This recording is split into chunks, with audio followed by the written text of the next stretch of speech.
Hello and good morning. Welcome to the second volume of Solid State, Chapter 1 of Class 12th Chemistry. Close packing. What is the meaning of close packing? Close packing in crystals. Crystal किसे कहते हैं? Of course सारे solids को crystal कहते हैं. 1D arrangement. आप इसको ऐसे समझने की कोशिश करो कि एक सॉलिड है, सपोज कॉपर का सॉलिड है. हमने कॉपर को बोला वो उड़ रहा है, गैसियस स्टेट में है, तो हमने उसे बोला चल नीचे बैठ जाओ, सॉलिड बनाना है तुम्हारा हमने. तो वो कैसे बैठेंगे? राइट, पहले वो एक लाइन में बैठेंगे. उसे कहते हैं 1D स्ट्रक्चर, यानी कि 1 डायमेंशनल स्ट्रक्चर. ओके जब ये वाली लाइन सेटल डाउन हो जाएगी तो 2 डायमेंशनल स्ट्रक्चर आएगी. अब जो बॉल ये वाली थी, ऊपर वाली फर्स्ट लाइन ये डेवलप हो गई, उसके नीचे ये वाली बैठ जाएगी, फिर तीसरी, चौथी एंड सो ऑन. इस तरीके से 2 डायमेंशनल स्ट्रक्चर प्रिपेयर हो जाएगी. कुछ कुछ एलिमेंट्स होते हैं वो कहते हैं नहीं नहीं हम ऐसे नहीं बैठेंगे, हम तो ऐसे बैठेंगे. कैसे? जो दो बॉल्स के बीच में डिप्रेशन होता है ना, उसके बीच में ये बैठ जाते हैं. अगली तरह के सॉलिड्स होते हैं.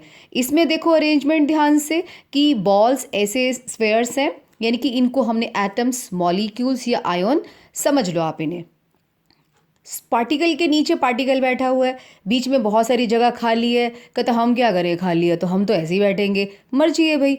कुछ कुछ सॉलिड्स कहते हैं नहीं नहीं हम तो ना ऐसे बैठेंगे. कैसे? लाइन है, उनके डिप्रेशन के बीच में अगली लाइन सेट हो जाएगी, फिर उनके डिप्रेशन के बीच में अगली बॉल सेट हो जाएंगी. शक्ल से ही लग रहा है कि this 2D arrangement is not so efficient. इसमें कितना सारा स्पेस जो है ना वो वेकेंट है, और इसमें ज़्यादा से ज़्यादा वेकेंट स्पेसेस को फिल करने की कोशिश की गई है. इस वाले अरेंजमेंट का नेम है square close packing. How? Because इस पर्टिकुलर स्फेयर को जिस पे मैंने डॉट लगाया है, it is being touched bye 4 spheres. इसको डायरेक्टली 4 स्फेयर्स टच कर रहे हैं. उनके अगर सेंट्रल पॉइंट्स को मिलाया जाए तो स्क्वायर प्लेनर स्ट्रक्चर बनती है, तभी इनका नाम है square close packing. Here the coordination number is 4. What is the coordination number? Coordination number is equal to the number of spheres touching a particular sphere in a solid. तो इसका coordination number 4 है. इस particular sphere को 4 sphere touch कर रहे हैं. Well this is inefficient packing. Of course इतनी सारी जगह तो तुमने खाली छोड़ दी इसमें, but this is efficient packing. How? Because in this one particular sphere is being touched by 6 spheres. अगर हम उनके सेंट्रल पॉइंट्स को मीट कराएं तो हेक्सागन बनता है. इसे कहते हैं हेक्सागोनल क्लोज पैकिंग. ओके ये सेटल डाउन हो गए. उसके बाद हम बिठाएंगे थर्ड लेयर को, 3D स्ट्रक्चर. 3D स्ट्रक्चर में मैंने केवल इतना ही बनाया है. ये मतलब क्या है? ये फर्स्ट लेयर सेटल डाउन हो गई, ये मैंने हेक्सागोनल क्लोज पैकिंग वाली उठाई है. अगली लेयर अब ऐसे बैठना शुरू करेगी. इन तीनों के बीच में जो खाली जगह है ना, उसके ऊपर एक स्फेयर बैठ जाएगा. ये इस शेप पे मत जाना, मेरी ऐसे ऐसे बनेगी, ये बिल्कुल गोल होते हैं ये. फिर ये यहाँ बैठ जाएगा, अगला स्फेयर यहाँ सेटल डाउन हो जाएगा, फिर यहाँ सेटल डाउन हो जाएगा. अगली लेयर जो है ना वो यहाँ बननी शुरू हो जाएगी. Did you notice one thing? जो ये वाला एम्प्टी स्पेस था, now it is being covered by the 4 spheres. 3 नीचे हैं और एक ऊपर है. बट इस स्फेयर को देखो, बेचारा, ना तो नीचे वाले स्फेयर्स ने इसको कवर किया, ना ही ऊपर वाले स्फेयर्स ने कवर किया. अरे इसमें तो 2 टाइप्स की वॉइड्स क्रिएट हो रहे हैं. वॉइड्स होता है खाली जगह. जो एम्प्टी स्पेसिस है वो 2 टाइप्स का है. एक जिसको 4 स्फेयर ने कवर किया हुआ है. ऐसे वॉइड को, वॉइड होता है खाली जगह, ऐसे वॉइड को हम लोग कहते हैं टेट्राहेड्रल वॉइड. और ये वाला वॉइड जो, ध्यान से देखना, ये लाइट वाला ऊपर वाली 3 बॉल्स है और नीचे वाली 3 बॉल्स ये हैं. It is being surrounded by the 6 squares, और इस वॉइड को हम कहते हैं ऑक्टाहेड्रल वॉइड. सो अब हमें क्या पता चला? 3D स्ट्रक्चर में व्हेन सेकेंड लेयर बी, इस लेयर का नाम हमने बी दिया है जो मैंने अभी तुम्हारे सामने ड्रॉ करी है. जो नीचे वाली लेयर थी ना 2D, उसको हमने फर्स्ट लेयर कह दिया. सेकेंड लेयर जब हमने इसके ऊपर पुट की, फर्स्ट लेयर ए के ऊपर, we have given the name A to the first layer and B to the second layer. तो 3D स्ट्रक्चर में हमें 2 टाइप्स के वॉइड्स देखने को मिलते हैं, वो मैंने आपको दिखाई दिए. एक का नाम है टेट्राहेड्रल वॉइड, एक का नाम है octahedral void. Means when we will put the second layer over the first layer, we will get 2 types of voids. VT and VO. VT stands for tetrahedral voids and VO stands for octahedral void. VT stands, it is surrounded by 4 spheres. ये मैंने अलग उठा के यहाँ पे अलग रख के दिखाया तुम लोगों को. देखो, इमेजिन करो घर में 3 बॉल्स रख देना ऐसे, उसके ऊपर एक और बॉल रख देना. ऑफकोर्स उसके नीचे एक एम्प्टी स्पेस होता है, उसे हम टेट्राहेड्रल वॉइड कहते हैं. इसमें देखो ये 3 बॉल्स नीचे वाली हैं, ये 3 बॉल्स ऊपर वाली हैं, तो इनके बीच में जो वॉइड होता है दैट इज़ VO. मैंने शेप बना दिया बिकॉज ये एग्जाम में आता है कि डिफरेंस बता दो. अब डिफरेंस में आपको स्ट्रक्चर तो बनानी पड़ेगी. अगर मैं ये बॉल्स का नंबर है 100, यहाँ मैंने क्या लिखा है for n spheres. n spheres means any number you can take. मान लो 100 बॉल्स हैं, 100 स्फीयर्स हैं. आपको पता है टेट्राहेड्रल वॉइड कितने प्रोड्यूस होंगे? इसका डबल, यानी कि 200 टेट्राहेड्रल वॉइड्स प्रोड्यूस होंगे और 1n यानी कि 100 उतने ही ऑक्टाहेड्रल वॉइड्स प्रोड्यूस होंगे. वाओ, इट मीन्स अगर हम 100 बॉल्स लेते हैं तो टोटल 300 वॉइड्स प्रोड्यूस होंगे. उनमें से 200 होंगे टेट्राहेड्रल और 100 होगा octahedral. So total voids for n moles are 3n. VT 2n, VO 1n, यानी कि रेशो क्या आएगा? 2:1. मीन्स जितने भी ऑक्टाहेड्रल वॉइड्स प्रोड्यूस होंगे उसका डबल नंबर होगा टेट्राहेड्रल वॉइड्स का. नाउ अब हमने 2 लेयर्स रख ली. दूसरी लेयर में हमने देखा वॉइड्स क्रिएट हो रहे हैं. अब हम थर्ड लेयर रखेंगे. थर्ड लेयर की आपके पास 2 ऑप्शंस हैं. जो पहली लेयर है ना जो पहली लेयर है ना, एग्जैक्टली इसके ऊपर बॉल्स को पुट कर दो. इसे कहते हैं AB अरेंजमेंट, राइट. और हम कहते हैं नहीं, ना तो हम इसके जैसे रखेंगे ना इसके जैसे. जो ये वाला वॉइड दिख रहा है ना, मान लो मैं इसके ऊपर बॉल्स रखनी शुरू कर देती हूँ. This will become the third layer C. So when we put the third layer, then 2 arrangements are possible. One is AB arrangement.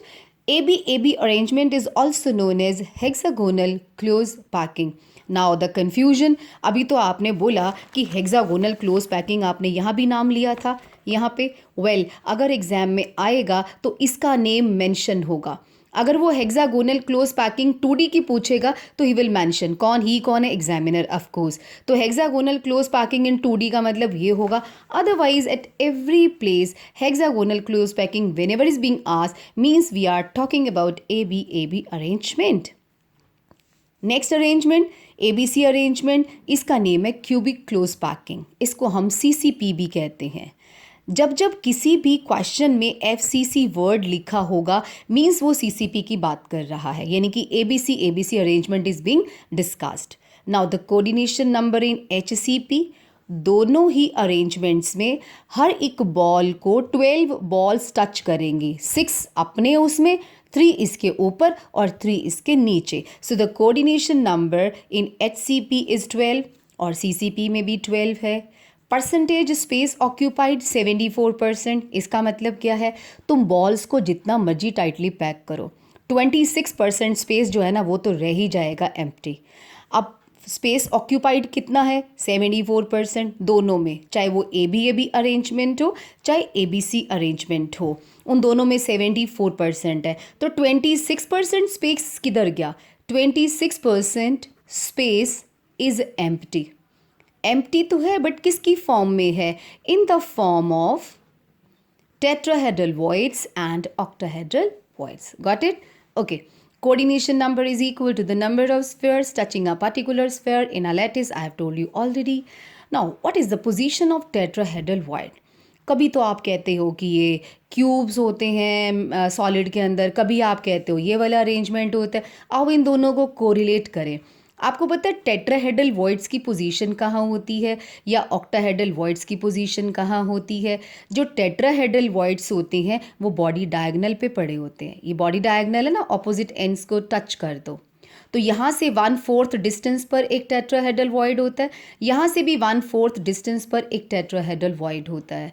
सो अगर हम क्यूब में देखें तो tetrahedral voids are present on the body diagonal, 2 on each. How many total body diagonals are there? Of course 4. एक इसके आमने सामने opposite वाले, इसके और इसके 4 होते हैं ना ऊपर, तो automatically 4 diagonals are there. In a unit cell total 8 tetrahedral voids will be there. मैंने यहाँ पे लिखा भी है 2 ऑन ईच बॉडी डायगनल. देखो 2 into 4 equal to 8. Now what is the position of octahedral voids? ये सारे के सारे कॉर्नर्स और फेस सेंटर्स पे होते हैं. एक वन व्यू है. सेकंड है they are present at 12 edges. इसे हम एज कहते हैं. These are edges. 12 एजेस होते हैं टोटल. 4 यहाँ पे हैं, 4 नीचे होंगे और 4 ये साइड्स पे होंगे. 12 एजेस होते हैं. एक एज जो है ना 4 यूनिट सेल आपस में शेयर करते हैं. एक इसका आगे वाला पड़ोसी शेयर करेगा, 2 इनके ऊपर वाले पड़ोसी शेयर करेंगे. सो इसके हिस्से में 1/4 आएगा. So they are present on 12 edge centres and 1 in the body. एक बिल्कुल सेंटर में होगा octahedral void. So total voids कितने हुए? एजेस हैं 12 in number. Every edge is giving its share 1/4. So total 3 positions are there per unit cell, and 1 inside the body is not being shared by any of the unit cell. So total 4 octahedral voids are present in a unit cell, but 8 VT are present in unit cell. वही बात होगी ना, ratio 2:1. यानी कि हमेशा VT का जो number होगा वो VO से हमेशा क्या होगा? डबल होगा. Now the next topic is packing efficiency. What is the meaning of packing efficiency? See, packing efficiency, it is the volume occupied by spheres into number of spheres per unit cell upon volume of unit cell into 100. इसका meaning क्या है? अब आप imagine करो, एक cartoon है, वो गत्ते का बॉक्स नहीं होता जो बना होता है पूरा, गत्ते का बॉक्स कार्डबोर्ड का, तो वो ले लो. आप इमेजिन करो. अब अपनी इमेजिनेशन में ना इसके अंदर बॉल्स को रख दो टाइटली. वही पैकिंग जैसे मर्जी कर दो, एकदम टाइट पैक करते जाओ बॉल्स को. जितनी मर्जी कोशिश करो, इसमें पूरा तो आप फिल कर नहीं सकते. मान लो इस क्यूब का जो वॉल्यूम है वो जितना भी है, तो जो मैं आपसे पूछूं कि एक्चुअल वॉल्यूम कितना ऑक्यूपाई किया है बॉल्स ने, तो आप क्या कहेंगे? एक बॉल का वॉल्यूम निकालेंगे. हर एक बॉल एक स्फीयर जैसी है, तो 4/3 पाई आर क्यूब एक बॉल का वॉल्यूम है. अगर इस कार्टून में 100 बॉल्स आती हैं तो आप 100 इंटू दिस कहेंगे ना. This is the actual volume occupied by the balls. और यूनिट सेल का कितना होता है? हर एक साइड की मान लो लेंथ है A, तो A क्यूब हो जाएगा वॉल्यूम ऑफ यूनिट सेल. तो पैकिंग एफिशिएंसी कैसे निकालते हैं? Volume occupied by one sphere into number of spheres per unit cell upon total volume of unit cell into 100. SCC, अब हमें सब में अलग अलग बताना पड़ेगा. SCC में if you remember my first lecture, SCC में रैंक कितना था? 1 मीन्स पूरे जो यूनिट सेल है उसके अंदर 1 बॉल थी. तो packing efficiency is equal to 4/3 pi are cube into Z upon A cube. What is the Z in case of SCC? It is 1. So 4/3 pi are cube into 1 upon A cube into 100. ये तो गड़बड़ होगी. ऊपर आपने radius लिखा, नीचे as length लिखा. Relation भी है, एज लेंथ का रेडियस के साथ रिलेशन है, वो मैंने यहाँ लिखा है. SCC में A और R का रिश्ता है A equal to 2R. FCC में 4R इक्वल टू √2A और BCC में 4R इक्वल टू √3A. ये रिलेशंस है इनका इनके साथ. पहले केस में SCC में Z होता है 1, मैंने पुट कर दिया. A की जगह 2R पुट कर दिया. जब हमने टोटल सॉल्व किया तो हमें 52.4% दिखा पैकिंग एफिशिएंसी. इसका मतलब बहुत नालायक है ये तो. SCC इतने लूज पड़े हुए हैं. यस. FCC में 4/3 pi are cube into 4. If you remember my first lecture, FCC में रैंक 4 होता है और यहाँ मैंने A क्यूब की जगह 2√2 का क्यूब लिखा है इंटू 100. It is 74%. और BCC में रैंक होता है 2 और एक स्फीयर का वॉल्यूम है this upon A cube 4/√3R का क्यूब इंटू 100.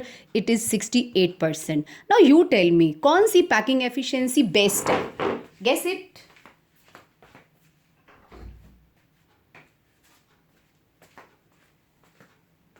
ऑफकोर्स FCC की जो पैकिंग एफिशिएंसी है this is the best one. 74% है. सबसे ज़्यादा एफिशिएंट पैकिंग FCC में होती है. ओके, तो बाकी का कहाँ गया space? Rest of the space is empty. It is present in the form of voids. So relation I have told you. Density of unit cell, किसी की भी डेंसिटी निकालनी हो तो मास अपॉन वॉल्यूम होता है. Mass of the unit cell का mass कैसे होगा? एक टेल मी वन थिंग, अगर मैं आपसे पूछूं इस पूरे क्यूब का मास कितना है, आप कहेंगे mass of one ball into number of balls. Well, यही हमने यहाँ किया. Mass of unit cell, mass of one sphere into rank Z. तो volume of unit cell, mass of one sphere is represented by M. And everybody knows एक atom का mass का formula होता है molar mass upon Avogadro number. So mass of one particle हमने निकाल लिया. Z is the rank of unit cell and volume of unit cell is A cube. A is H length. Well, हम इसको याद कैसे करते हैं? डेंसिटी इज इक्वल टू जाम न आए 3. 2-3 बार बोलोगे because in exam we normally forget the formula. हमें सारा रिकॉल करना पड़ता है, अब हमें रिकॉल नहीं करना पड़ेगा. डेंसिटी इज इक्वल टू जाम न आए 3. जाम Z M न आए 3, where Z is rank of unit cell, A is H length, M is the molar mass and N naught is the Avogadro's number. Okay, here on this page I have written the relation. Even D का relation भी I have told with A.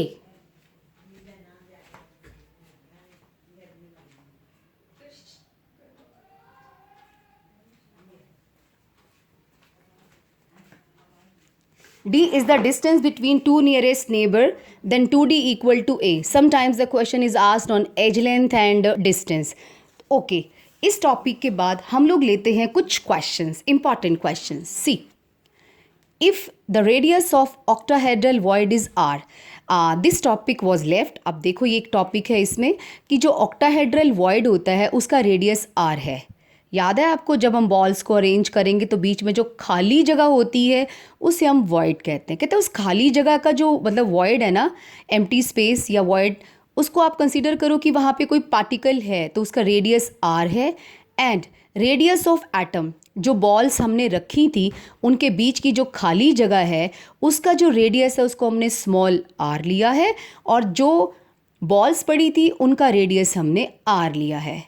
It says derive the relation between capital R and small r. देखो, किसी angle से solid में देखने पर ऐसा लगता है कि ऑक्टाहेड्रल वॉइड 4 बॉल्स के बीच में घिरा हुआ है. वेल, इन दोनों के सेंट्रल पॉइंट्स को मीट करो, ये हो जाएगा कैपिटल R. ये भी कैपिटल R है. कैसे? बड़ी बॉल का जो रेडियस है हमने R लिया हुआ है, R, और इसकी लेंथ कितनी है? R. जो ये डायगनल है इसमें capital R, small r, capital R. So in triangle ABC यानी कि दिस वाली लाइन जो है दैट इज AB का स्क्वायर प्लस BC का square. Okay, so A root 2A आ गया, और जो AC है हमारी ये it is equal to 2R plus 2 छोटा r. हमने 2 को कॉमन ले लिया, R प्लस R. वेल, इसकी जगह पे हम लोगों ने ये पुट कर दिया और 2R प्लस R हमने पुट किया, तो we got the relation root 2A equal to 2R plus 2R. इस पूरे को सॉल्व कर दो और इसको डिवाइड कर दो 1/2. यहाँ तक आपको समझ में आ गया हमने किया क्या? ये A के इक्वल है, या इसको आप 2R भी कह सकते हैं, कैपिटल R. ये भी एज लेंथ होती है, ये भी एज लेंथ होती है, राइट. और जो ये वाली लाइन है ये capital R, small r, capital R के इक्वल है. तो हमने AC की जगह पे लिख दिया 2 इंटू R प्लस R, और इसको हमने लिख दिया AB square BC square root 2A लिख दिया. अब root 2A 2R plus R के इक्वल है अकॉर्डिंग टू द फॉर्मूला, और root 2A equal to 2R plus 2R. Of course हमने 2 को इसके साथ ले लिया. A इक्वल टू 2R कैसे पता चला?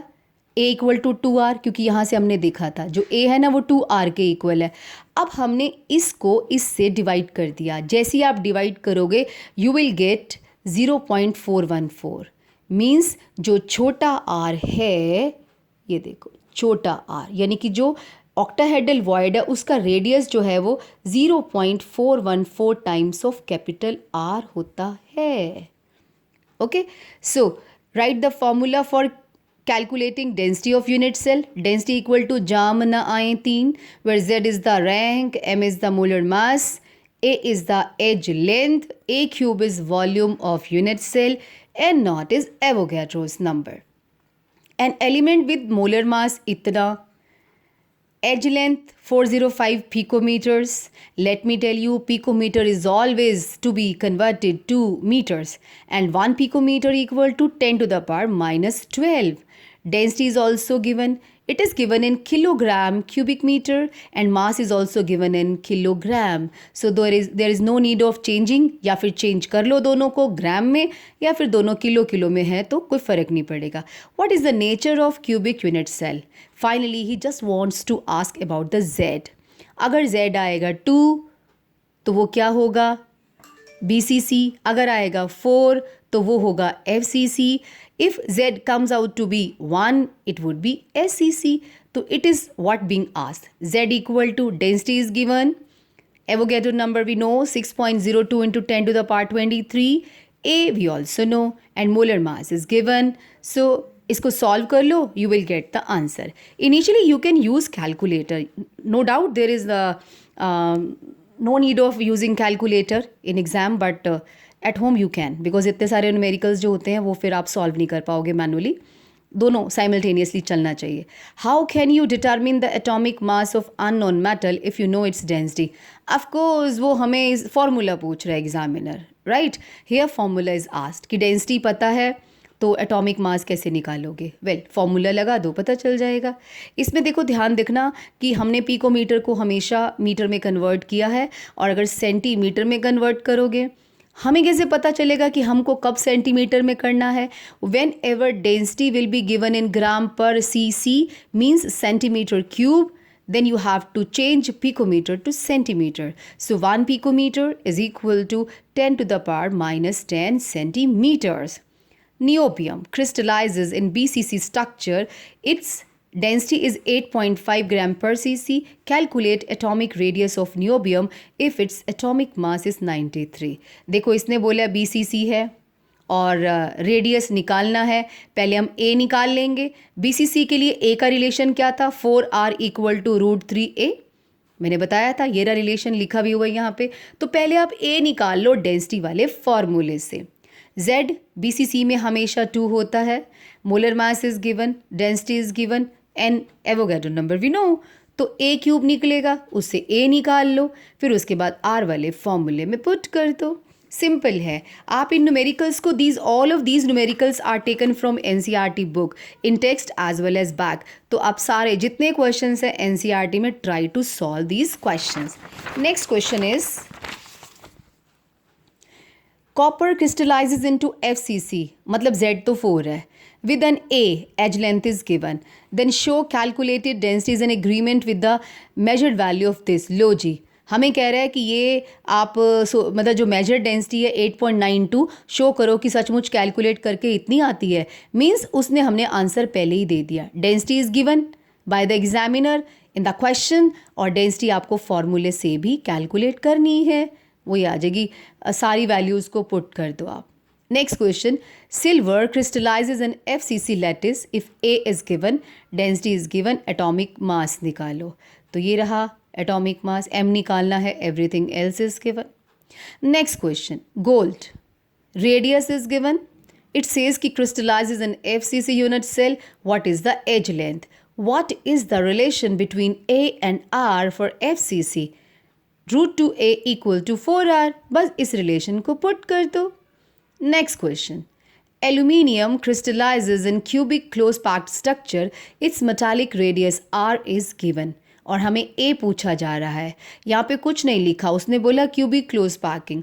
अभी मैंने थोड़ी देर पहले बताया था क्यूबिक क्लोज पैकिंग का मतलब FCC होता है, और FCC में A और R का relation 4R equal to √2A होता है. तो इस पिकोमीटर को आप R की जगह पुट कर दो. A you will calculate. इतने पिकोमीटर्स आ गया. नंबर ऑफ यूनिट सेल्स कितने होंगे 1 cc में? You know this is the formula for 1 cc. आपने किसी भी एलिमेंट के 1 cc में नंबर ऑफ यूनिट सेल्स निकालने हैं तो 1/A क्यूब आता है. A we have calculated, A cube कर दो. लेकिन कन्वर्ट इसको पुट करने से पहले हमें पिकोमीटर को सेंटीमीटर में बदलना होगा. Y so? बिकॉज उसने पूछा 1 cc में कितने हैं, तो PM should be converted to cc. Next question, and this is damn important. An element has BCC structure. कोई भी एलिमेंट का BCC स्ट्रक्चर हो तो Z2 होता है, H length given, density given, how many atoms are present in 208 gram of element. If we see the formula, इस पूरे फॉर्मूले में n नहीं दिया हुआ. अब आप सोचेंगे n तो एवोगैड्रो नंबर है. n एवोगैड्रो नंबर तब होता है जब m मोलर मास होता है. यहाँ पे m मोलर मास नहीं है, ये रैंडम मास है, तो ये भी रैंडम नंबर ऑफ पार्टिकल्स होगा. मास की जगह पे आप पुट कर दीजिए 208 और Na की जगह आप पुट कर दीजिए खाली नंबर ऑफ एटम्स और particles and you will get the value of n here. आप इसको दो तरीके से कर सकते हैं. पहले Na की पुट करके ना m निकाल लो, मोलर मास निकाल लो, फिर मोलर मास और 208 की हेल्प से आप निकाल सकते हो. इसको आप 2 स्टेप्स में भी कर सकते हो, 1 में भी कर सकते हो. Iron has BCC with H length इतना, BCC है तो Z2 होएगा. D ग्राम पर सीसी है तो पिकोमीटर को सेंटीमीटर में बदलेंगे. Calculate Avogadro number, atomic mass is 56. Low, everything is given. All the time you have to put the formula density is equal to जामना आए 3 and you put the values and find out what is being asked. Okay, next is chromium metal crystallizes with BCC lattice. The A इतना, atomic radius calculate करना है. Well, BCC के लिए A और R का क्या रिश्ता होता है? 4R equal to √3A. So what is given? A is given, R is to be calculated. You can. Well, it is asking calculate the density of chromium also. Well, put the formula. We have put Z is known to us. BCC में 2 होता है हमेशा. Molar mass is given. Avogadro number we know. A cube we can put. दिया हुआ है वो भी, but उसको सेंटीमीटर में कन्वर्ट कर लेना. कितने easy numericals है. Next, nearest neighbor Ag atom in Ag crystal are इतना picometer. Right now I have told you D और A का क्या रिश्ता होता है. हमेशा A इक्वल टू 2D होता है. अगर आप 2 को इससे मल्टीप्लाई करेंगे तो आपको A निकल आएगा. What is the density? तो डेंसिटी का फॉर्मूला पुट कर दो, you will get this. Okay, so ये आपका आ गया. वेल, ये है कौन सा हमारा nearest neighbour, what is the density of unit. Okay, we can calculate. और FC स्ट्रक्चर दिया हुआ है कि FCC स्ट्रक्चर है हमने, तो यहाँ पे हमने पुट कर दिया. वेल, एक आप इसमें करेक्शन कर लो कि A हमेशा ये रिश्ता ना R के साथ फिक्स होता है. Means D is always equal to 2R. फिर R एंड A का रिलेशन आप पुट करोगे. ये 2D इक्वल टू A नहीं है, D इक्वल टू 2R है. R और A का रिलेशन पुट करो और जहाँ जहाँ 4R लिखा है वहाँ पे 2D लिखते जाना. 2D और 2D लिखते जाना यहाँ पे. ठीक है, 2R है ना तो यहाँ पे खाली D आएगा. A equal to D for SCC, 2D equal to √2A. D और 2R का रिलेशन आपस में होता है. नेक्स्ट है, what is the geometry exhibited by matchbox? Orthorhombic. Right difference between interstitials and interstitial site. ये क्वेश्चन आपको डिफेक्ट्स के बाद आएगा. सो अभी हम यहीं पे एंड करते हैं वीडियो. सेकेंड वॉल्यूम, इसको आप 2 बार देखो और सारे क्वेश्चन ट्राई करने की कोशिश करो तो आपको डेंसिटी वाला टॉपिक क्लियर हो जाएगा. ठीक है, नेक्स्ट वॉल्यूम में हम लोग करते हैं डिफेक्ट्स. Okay, bye bye.